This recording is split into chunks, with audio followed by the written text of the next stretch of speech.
मंडळी, तुमचंही श्रीखंड आंबट होतं का? चला मी एक ट्रिक सांगते, तुमचं श्रीखंड कधीच आंबट होणार नाही.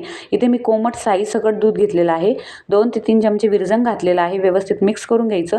हे सकाळी लावलेलं आहे मी दही, आता दिवसभर असंच ठेवून द्यायचं. आता रात्री तुम्ही बघू शकता किती घट्ट दही तयार झालेलं आहे. कोमट दूध घेतल्यानंतर घट्ट दही तयार होतं. आता मी एक सुती कपड्यामध्ये सर्व दही जे आहे ते टाकून घेतलेलं आहे, खाली पुरणाची चाळणी ठेवली.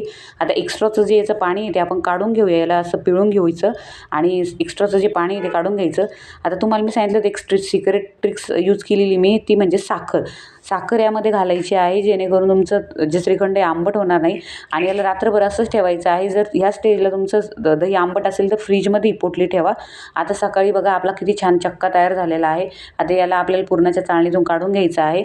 4 ते 5 चमचे पिठी साखर घालायची, व्यवस्थित मिक्स करायचं आणि वेलची आणि जायफळाची पूड घालायची. जायफळाशिवाय तर श्रीखंड अपूर्ण आहे.